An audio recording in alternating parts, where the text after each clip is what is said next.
From today, I would like to address several misunderstandings or misperceptions related to South Korea's national security.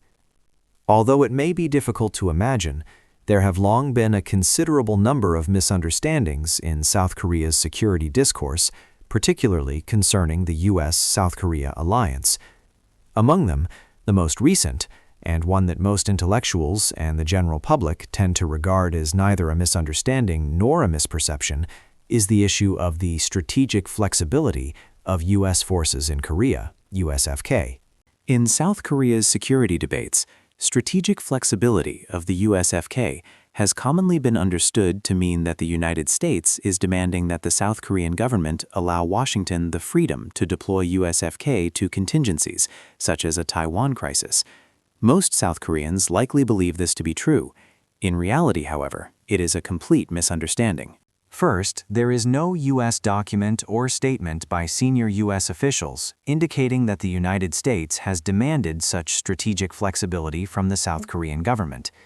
With the advent of the Trump administration, some U.S. experts and individuals close to President Trump did mention the need to reduce USFK, but they did not demand guarantees of strategic flexibility. In other words, nothing was demanded, yet it is claimed in South Korea that South Korea was subjected to such a demand. Because flexibility, whether for individuals or organizations, is generally viewed as a positive attribute, U.S. officials tend to respond that they need that when asked about it. South Korean scholars and journalists have then interpreted and conveyed such responses in their own ways, thereby accumulating misunderstandings. During a press conference on August 8, 2025, by General Xavier Brunson, commander of the South Korea-U.S. Combined Forces Command, a South Korean journalist asked about his position on strategic flexibility. General Brunson replied in broad and general terms that flexibility was necessary, without mentioning Taiwan at all, and cited the example of redeploying Patriot systems that had been stationed in South Korea to Israel. He seemed that he was unaware of the controversy in South Korea surrounding strategic flexibility of the USFK. Nevertheless, South Korean scholars and media interpreted this as deliberate U.S. evasion of the discussion of the issue. This represents a textbook case of confirmation bias, seeking and interpreting only evidence that supports one's pre-existing beliefs. If one searches online for discussions of the strategic flexibility of USFK, a few sources appear. Yet most English-language writings referring to strategic flexibility of the USFK originate from South Korean or Korean-American scholars. As difficult as it may be to believe, the concept of the strategic flexibility of USFK was largely constructed through conjecture by a segment of South Korea's security community. Due to confirmation bias, they interpreted various statements or silences by U.S. policymakers as implicit signals or tacit acknowledgments regarding strategic flexibility. The misunderstanding surrounding the strategic flexibility of the USFK dates back to the early 2000s, during the administration of President George W. Bush. When President Bush launched the war in Iraq, concerns emerged in South Korea about the possible redeployment of USFK, and the term strategic flexibility somehow began to be used to describe this anxiety. When President Bush ordered a review of the appropriate size of U.S. forces stationed overseas under the framework of the Global Posture Review, GPR, South Korean scholars interpreted this as an effort to increase the strategic flexibility of U.S. forces. In reality, however, the GPR was part of a personnel management policy aimed at improving the quality of life for U.S. service members by increasing the number of troops stationed in the continental United States. Indeed, in August 2004, President Bush stated at a veterans event that by reducing overseas deployments by approximately 70,000 troops and increasing forces stationed at home, the United States had improved the stability of life for service members and their families. At the time, South Korea worried that the GPR would lead to a reduction or redeployment of USFK.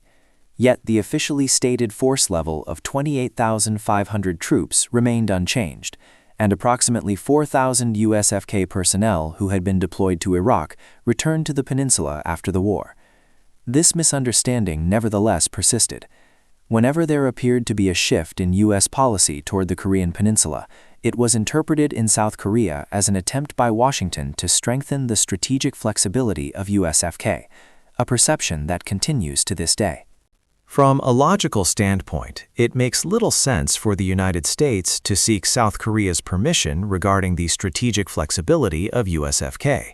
First, whether in South Korea or Japan, U.S. forces can be reduced, augmented, or redeployed to other regions, including Taiwan, whenever necessary, without obtaining the consent of allied governments. Second, it is inconsistent with reality to assume that the United States would rely on USFK for its commitment to Taiwan contingency. The United States would primarily rely on naval and air forces, most of which would likely be deployed from the U.S. mainland. Third, if the United States were to deploy ground forces to Taiwan, U.S. forces stationed in Japan, particularly in Okinawa, would be geographically closer and operationally more effective. Yet in Japan, U.S. demands for strategic flexibility have never become a serious debate. Seen in this light, interpreting the core of U.S. policy toward South Korea as securing the strategic flexibility of USFK and formulating countermeasures accordingly is akin to chasing a phantom. When President Lee Jae-myung visited the United States for a summit meeting on August 25, 2025, and no mention was made of strategic flexibility, South Korean media reacted with relief. This, too, reflected a misunderstanding. The United States did not mention strategic flexibility because it has never raised the issue with South Korea and has no need to do so, yet the absence of reference was misinterpreted as a deliberate omission. Some listeners may believe that South Korean scholars are not as uninformed as I suggest. I encourage them to search for any instance in which a U.S. policymaker or scholar has explicitly used the term strategic flexibility in connection with the redeployment of U.S. Forces Korea, USFK, for a Taiwan contingency. They will find no such evidence.